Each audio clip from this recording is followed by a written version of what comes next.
You like my little Eevee?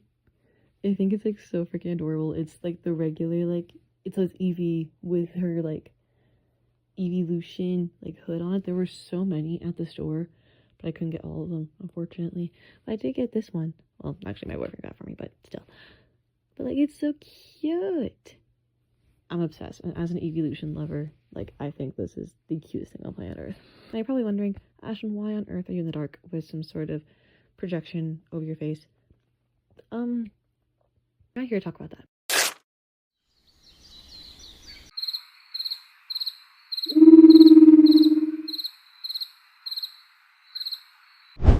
Instead, we're here to talk about my topic that I chose for my computer science final so I can pass this class.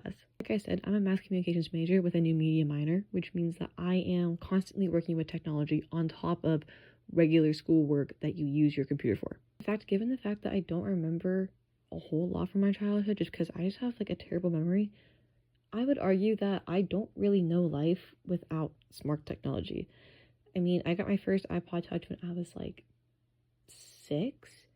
And I'm 20, about to turn 21, which means that I spent 3/4 of my life owning some sort of form of smart technology, which is honestly terrifying to think about. And then add on to the fact that when I was younger, I wanted to be a little Miss YouTube sensation. That makes things even worse. I use technology probably arguably more than a lot of kids that you would have known my age. Well, or that a lot. And I use technology more than a lot of kids you probably would have known at the time. Definitely not today. But that's another topic for another time. Honestly, the more I talk about my childhood, the more I realize that me going into film makes a lot of sense. But again, another topic for another time. On that note, however, between my own experiences, not to mention the fact that I'm about to graduate college, which means getting a job in the real world, not to mention just the general state of the world with, different things popping up, but we're gonna get into specifics of that later. Between all three of those factors, I decided to talk about kind of how the job application process and how just kind of the corporate world in general has changed so much, especially over the course of the last two years, not 2 years, over the last 6 years, when two very important factors came into play. Those factors being COVID and AI. Now, prior to COVID, obviously, on some level, you were dependent on technology. I'm not going to sit here and argue otherwise. However, it was after COVID hit that we seemed to become even more dependent on it. Even after the pandemic, we have started seeing a rise in remote jobs. We have been doing Zoom meetings a lot more. One of my classes this last semester was on Zoom. Granted, the professor did actually have a reason as to why it was on Zoom, but still. To my knowledge, prior to COVID, Zoom wasn't really used a whole lot unless it was boss is away and we have to do a meeting kind of thing and, they need to join something like that. But to my knowledge, we didn't really use the platform. Then again, I was also 14 and oblivious to everything, so maybe we did. Not only has there been a rise in remote jobs, as well as people doing things such as Zoom meetings, but there has also been virtual job fairs where if there's a job fair in a certain state or maybe a certain location that you don't have access to physically, you can log into Zoom and just do it that way. Not to mention, it also has changed the networking game as well, making things so much easier. People hold networking events on Zoom all the time. Not only does this allow for more opportunities for people to get jobs, but it also allows you to meet more people outside of your community and outside of the circle that you grew up in or moved to, or wherever. Point is that you get to meet people outside of your area. I know for me personally, I'm literally working a remote internship right now online, and we do Zoom meetings every week because of it. Honestly, technology has even changed how people even find their jobs. I know for me, I have found numerous jobs because of social media. Before, people would go through the newspaper or they would see it on a bulletin board or something like that, and they would turn in their paper resume, walking either to the location or mailing it in. They would send it out that way and just kind of hope for a response, whether it be a letter or a phone call or something. They would wait for a response. Now, you scroll through Instagram, Facebook, TikTok.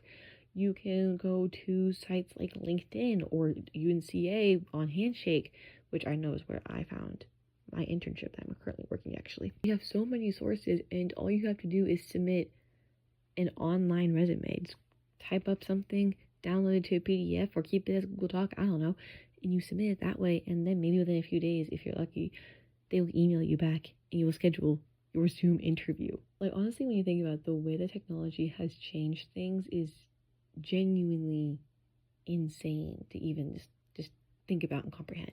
Then you throw in AI on top of it, which will make things run exponentially faster. See, post-technology, but pre-AI, or at least pre as crazy as AI has gotten, people would still go through resumes. They would still go through your qualifications. They would go through all of it to see if you were qualified for that job.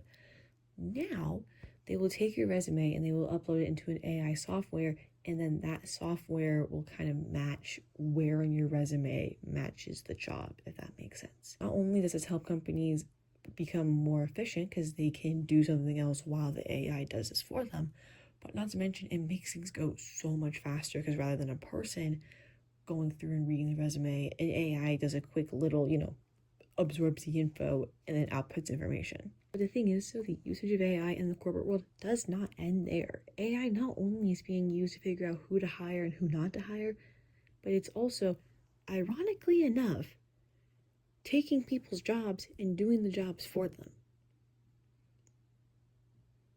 We do hear the contradictions, right? We're using AI to figure out what people to hire, but we're also using AI to do the people's jobs for them, thus firing the people. It's a slippery slope, I swear. As part of our sources, we have to find an academic research source, and one of the sources I found actually discussed this, and it was talking about how people who resist the changes made are typically the ones who have a hinder in performance. The reason for this is because they see AI coming into the workplace and they start freaking out about, their job being replaced or them getting fired or anything like that. They start stressing over this, and because they stress over it, it causes a hinder in their performance, which then will honestly not help with any potential layoffs or firing that could possibly happen. Because of this, the article talked about how it's honestly better for people to just accept the change rather than resist it, because they don't stress themselves out as much, thus preventing that hindrance from happening. The problem, however, is while yes, I do agree that not stressing over something to unhealthy amounts is obviously better than, doing it. And it can do things such as, prevent a hindrance in performance in, the working world. At the same time, though, it is understandable for a person to be stressed if you know that this AI can get your job done faster, thus saving the company money. Because, one, they don't have to pay the AI, and two, it will bring proficiency up, and getting rid of you will save them money. It's just, honestly, it's just a complete lose no matter what.